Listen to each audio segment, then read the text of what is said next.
morning, students, and I'm sure you're having a nice time out there with respect to the emergency holiday that we had to embark upon. And it's been over 2 weeks if you have been at home.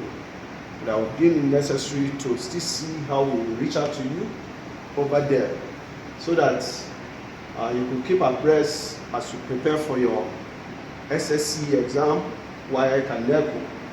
This morning we'll be looking at mensuration, but for the sake of those of you that are not in the annex, this is Mr. Alex taking SS3 Maths all the way from here in the annex.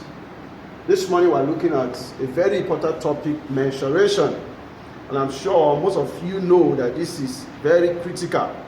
There's no exam that will come up that you are not going to meet it. Under this topic, we'll be looking at 4 major things. Number 1, the definition of mensuration. Then we'll talk about the area of plane shapes, the surface area of solid shapes, then the volume of solid shape. Then we will proceed to apply all that we will learn under this 4 subheading in solving problems that you are likely going to encounter in the course of your exams. Is that clear? All right. Now, what is mensuration? By definition, mensuration is just an aspect of arithmetic or geometry that deals with the calculation of areas and volume of shapes. Area and volume of shapes. So we look at 2 types of shapes here. You have the plane shapes, and then we have the solid shapes. The plane shapes, by definition, they are those shapes that can be described only in terms of 2 dimensions, which are the length and then the breadth, otherwise referred to as the width. So any shape that has just a length as well as a width is described as a plane shape. We have examples of them. The most familiar ones that you are going to encounter from time to time, they are within this range that we have itemized here. Number 1 is a square. As you can see here, all the sides are equal. That is the meaning of this stroke over there, meaning that all the sides, this is L, this is L. So this is 5 centimeter, for example. This other one will also be 5 centimeter. Is that clear? All right. So number 2 is a rectangle.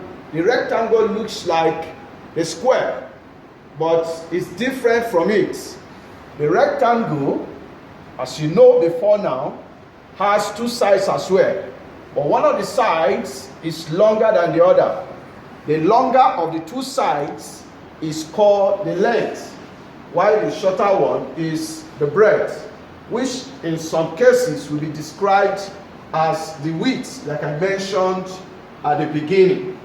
Is that clear? All right, let's continue. Number 3 is the triangle. The triangle is also a plane shape, but it's not having 4 sides like the square and the rectangle.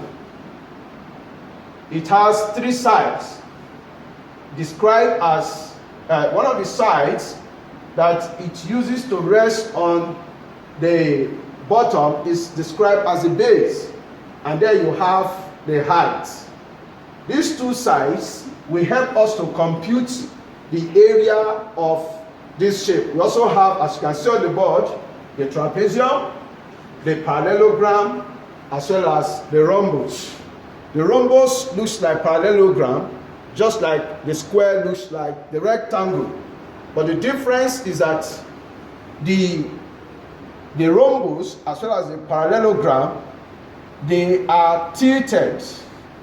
They have a base angle which is up there, acute, that is less than 90 degrees, as compared to the square and the rectangle.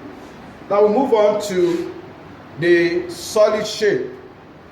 The solid shapes, they are many. The solid shape are also described as 3Ds, 3D shapes.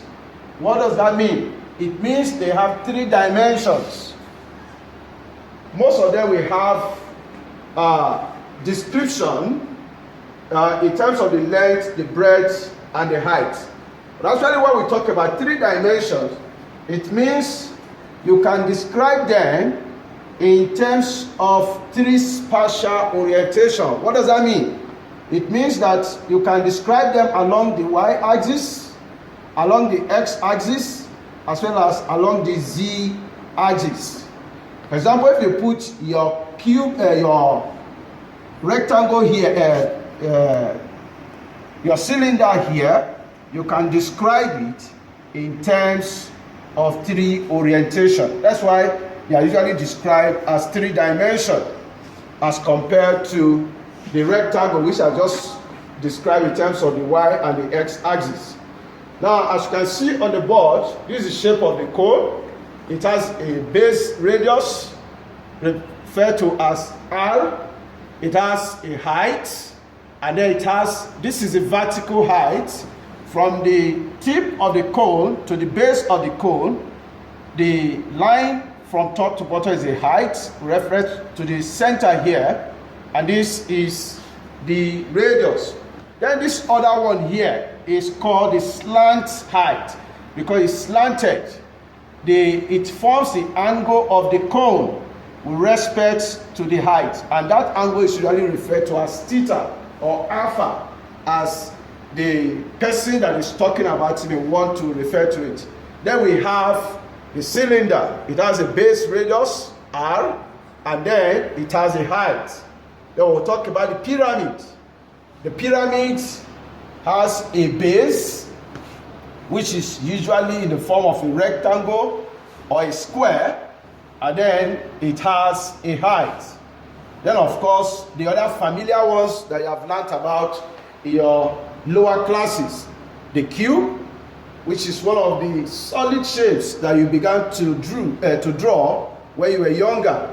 You have the length of all the sides being equal. The length, the breadth, and the height, they are all equal. That's why in the drawing I decided to put them L. So that, for example, when you want to form the volume of this cube, it will just be L times L times L, because L here is equal to this, which is L raised to the power of 3.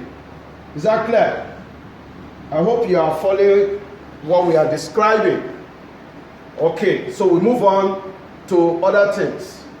The last thing we will discuss here is the prism. The prism is very, very important. There are different types of prism. You have the triangular based prism, you have the trapezoidal based prism, and even the rectangular based prism. Many different possibilities of the prism. And in our next class now, we are going to be looking at the application of all these, the areas of this shape, as well as the volume of this shape, to the solution of several problems that you are likely going to encounter in the course of the SSC exams that are just around the corner.